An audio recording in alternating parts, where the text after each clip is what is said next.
Hello and welcome to video number 10 in my Ireland vlog series. I can't believe we're already in double digits on the vlog series. We're already on my second to last day on Ireland's National Famine Way.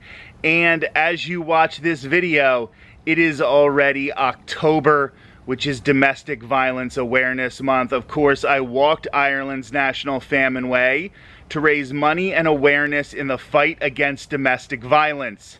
To donate, please head to casapinellas.org/walkwithrick/ that's CASAPINELLAS.org/walkwithrick/. Casa of Pinellas County, Florida has been around for decades fighting domestic violence here in this part of Florida, and I would really appreciate it if you would donate a few dollars. We're asking for $20, but $15 is okay, $10, even $5 will help survivors of domestic violence. Right now, let's pick it up on the trail.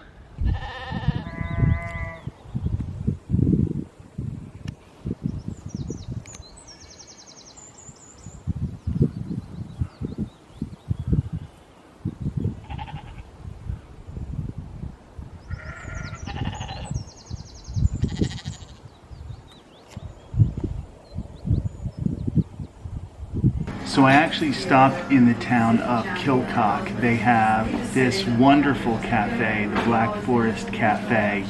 Right down the street there's a grocery store and a big cathedral. I think I'll check them out very, very quickly. But I got a lunch here at the Black Forest Cafe, and this is an egg sandwich that looks absolutely incredible. It might not focus on it. I also got 2 orange juices and a 7-Up free, a sugar-free 7-Up. So this was a welcome oasis on the trail. I am struggling physically today, not necessarily mentally, but I'm definitely struggling physically today. So I'm going to try to be quick in this town and then get back down the trail, get to my hotel, enjoy the rest of the night, and then tomorrow finish things. I stopped at this cathedral in Kilcock. Now, I did not film inside because I feel like that would be a little rude, but it was beautiful. I took a couple pictures, so they will be up on my social media. I was kind of expecting to go through more churches on my pilgrimage, but the canal can go through all that many towns, and I did go through a bunch of churches in Dublin, and I'm sure when I'm back in Dublin I'll stop into some more. I might go to some of the same ones.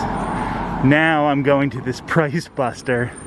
I'm gonna get just a couple drinks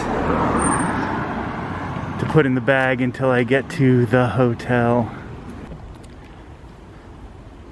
So right here we have some GAA fields that are right off, I guess they call them pitches in GAA, right off the trail, and that's where they would play Gaelic football and hurling.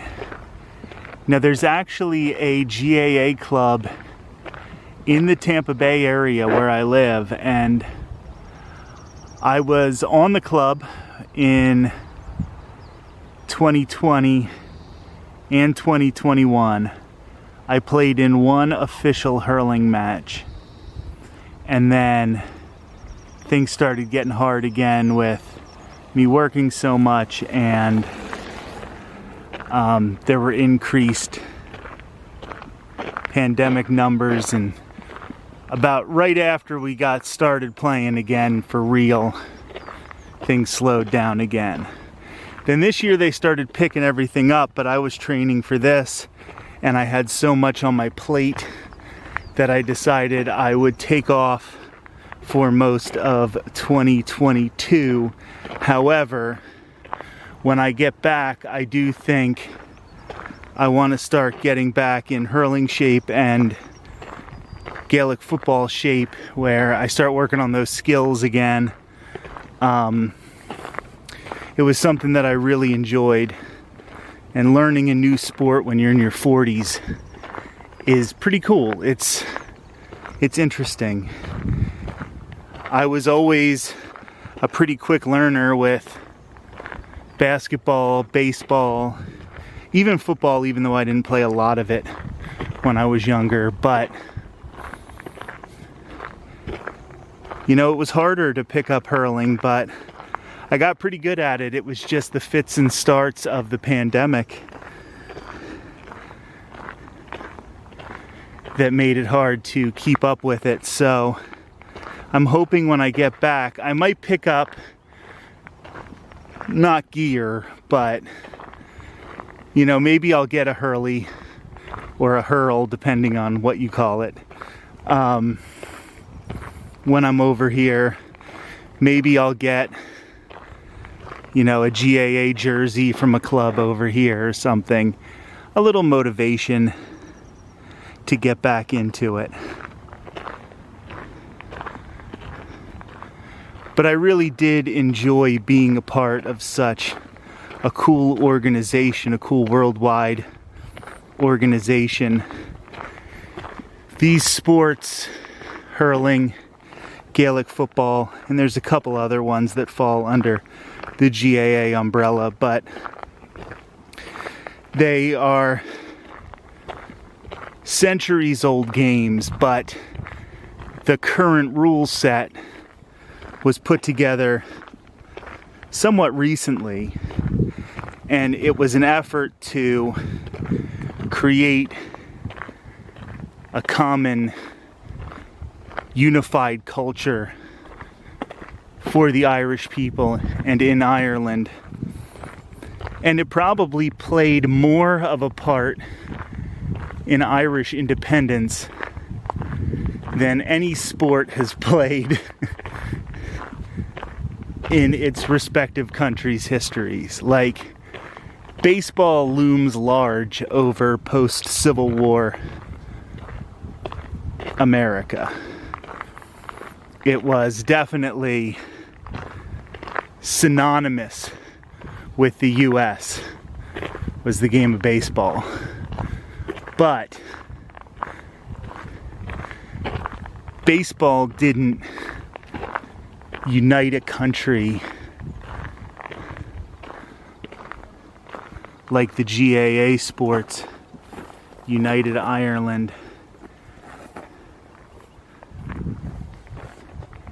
Michael Collins, the Irish revolutionary, learned a lot of his organizational techniques as a treasurer for his GAA. I believe it was when he was working over in London, and he was on the London GAA for, I'm gonna have to read the book on that a little bit again. I haven't read his biography in a few years, but those things played such a huge part in the independence movement. And that's also when they started trying to preserve the language a little better, and you'll see everything written in Irish and English because they tried to preserve that. I was talking with a high school student on a train, and their school still has Irish. They teach Irish in the classes. It's mandatory for the kids, or at least most of the kids, and they want to really preserve that tradition, and I really love that. It seems like Ireland is a country that definitely is moving forward and is doing great things, or trying to do great things, and definitely has an eye towards the future, but they definitely try to preserve their heritage too, and I love that.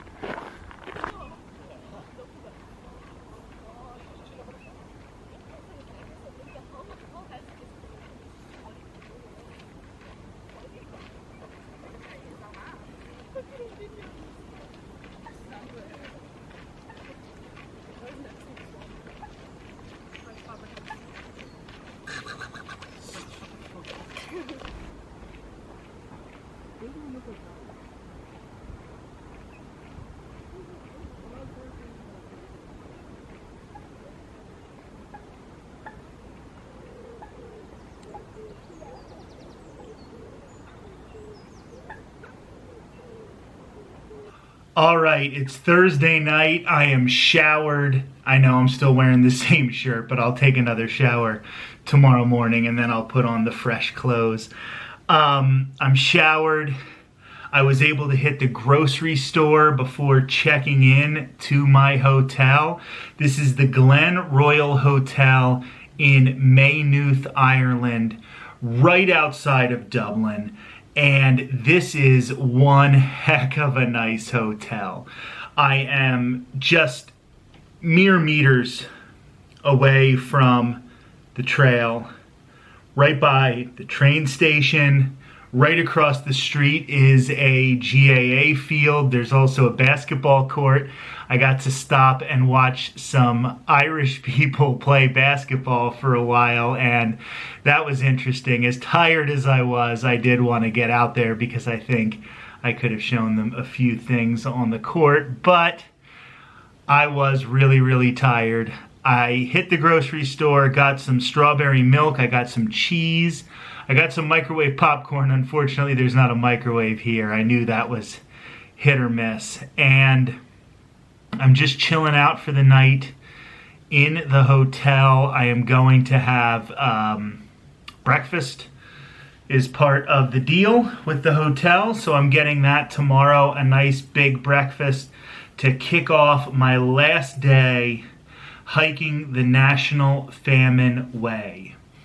And there are just a couple thoughts that I have after this day, which was a long day. It kind of feels like the last 2 days have been one day because I didn't stay in a hotel last night. I stayed in a tent on the side of the canal, which was very much not comfortable and was not fun, not what I wanted. But because I didn't spend money on a hotel yesterday, I was able to splurge and get this really, really nice hotel, the Glen Royal. And downstairs in the lobby, this beautiful hotel, beautiful lobby. And I come in, I slept in a tent last night. I had been walking this is the 4th day I've worn this shirt, I believe. 3rd or 4th day in a row that I've worn this shirt. I wasn't feeling great. I wasn't looking great.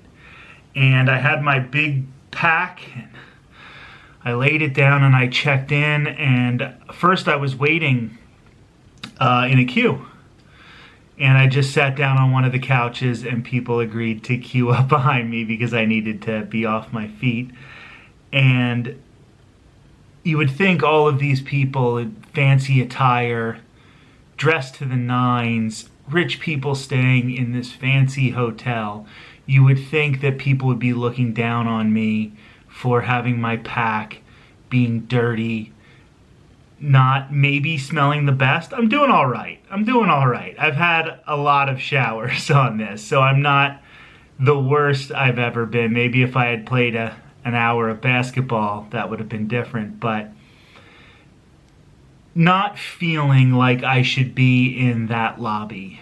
And the people of Ireland are so nice. When they asked me about how long I had been hiking that day, and I told them, well, I've been hiking all the way since Strokestown, and I'm going all the way into Dublin. I'm doing this pilgrimage to raise money and awareness for survivors of domestic violence, and nobody treated me like I was less than because of the way I was dressed.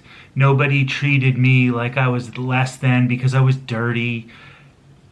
it was almost like everybody thought this was such a cool thing and they all wanted to talk about it. And instead of me being shunned, like I feel might happen in some fancy American hotels, I was actually the center of attention. People were coming around me to talk and hear all about this experience. And it is just such an amazing realization how kind so many people have been to me during this. I've run into my share of pitfalls, that's for sure, but I have met some incredibly kind people. There are people I never even got their name, but I am going to remember them for the rest of my life. When I was a few miles outside of Kilcock, I met a woman. She was, I'm going to say an elderly woman. She was probably in her 70s, and she was bike riding, and she stopped and she saw me, and she just wanted to ask a little bit. I'm like, oh, I started in Strokestown. I'm going all the way to Dublin. She's like, have you been camping the whole time? And I'm like, no, I've only camped a couple of times. She's like, all right, that's good. She's like, I see on your shirt your name is Dougherty, which is the first time that somebody has seen Dougherty and known how to properly pronounce it. That's the first time I've ever had that on the first try. And I'm like, yes. I'm like, you know, my family is from Ireland originally, up in County Donegal, and, you know, the other side, and I gave that Irish name, which is also extremely Irish. The other side of my mother's side, my father's side, is not Irish. But I mean, there's a little bit of Irish in that side, but not as much as my mother's side. And anyway, I said, but I live in the U.S. She's like, well, I can tell by your voice, but anybody who comes from Dougherty's is Irish. That's just something I'm going to remember for the rest of my life. Like, that is, it's wonderful. It makes me feel a part of this place, which I know there's a lot of talk from people who are Irish, born and bred in Ireland, people who even don't have Irish roots but have lived in Ireland all their life, and they don't like when Americans claim to be Irish. And, you know, I try to say I'm from the U.S., you know. I mean, I was born and raised in the U.S. My parents were born and raised in the U.S. My grandparents were born and raised in the U.S. But I know my family has had an intense pride in their Irish heritage, and the Irish-American experience is almost a separate experience to the Irish experience. So it felt nice to be included over here, to have somebody say, if you come from Dougherty's, then you're Irish in my book. And that was really nice. I think we all want to feel included. We all want to feel parts of our heritage. I know that my friends of all different ethnicities, races, national origin, backgrounds, they all want to feel that connection. And it's really, really cool. It really meant something to me that she said that. I'm not going to pretend to be more Irish than the people here who are living it every day, but I know the Irish-American experience is a unique experience, and I try to keep up on it, and I try to learn about it. And it was just something that I didn't expect to hear, and really made me feel good. She also suggested the cafe where I had that egg sandwich 2 orange juices and a 7-Up Zero, and it cost me €7. So that little old lady is worth her weight in gold to me, because she was a lifesaver today. She was really, really helpful.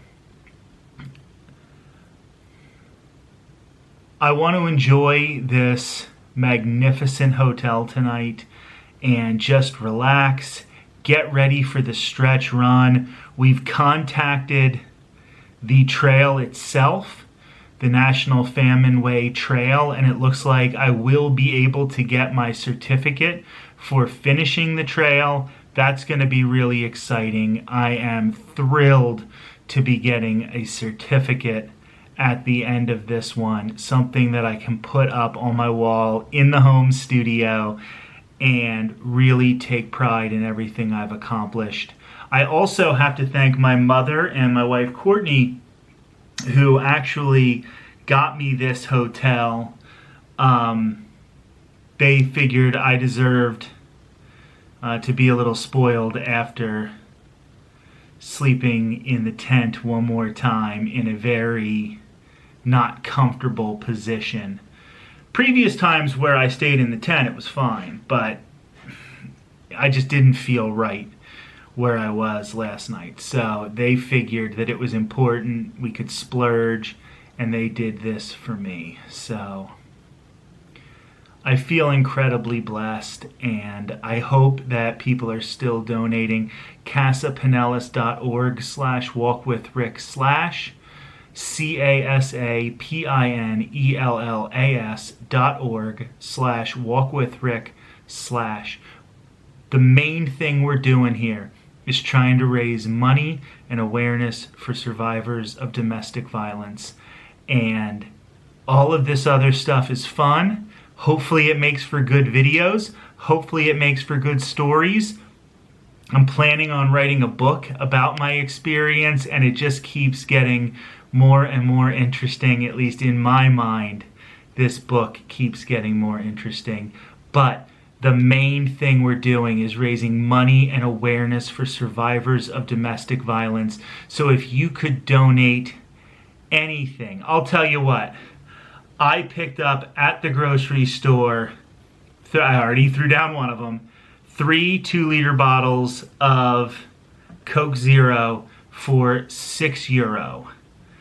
That's roughly $6 or $7. So if you could do me a favor right now, I needed some Coke Zero, as you know, so I spent roughly $7.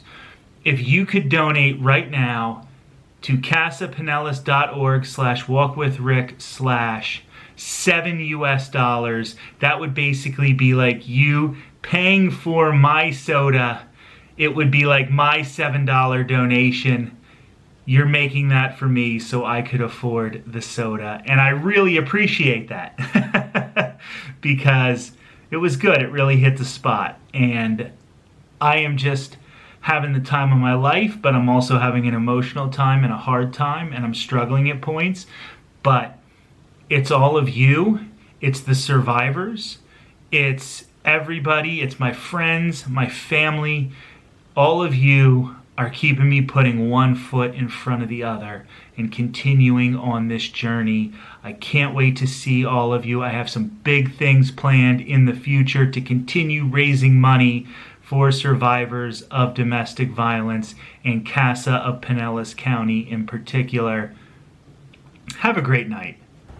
That's where we're leaving things off this week. Next Monday, October the 10th, we will have episode 11 in the Ireland vlog series, where I will be starting my last day on Ireland's National Famine Way. Please donate to Casa of Pinellas County, Florida at casapinellas.org/walkwithrick/. That's casapinellas.org/walkwithrick/.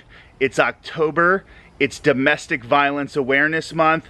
Let's try to fight for a good cause. Also, like, subscribe, and comment. That would really help as well. And I'll talk to you on October 10th with video number 11.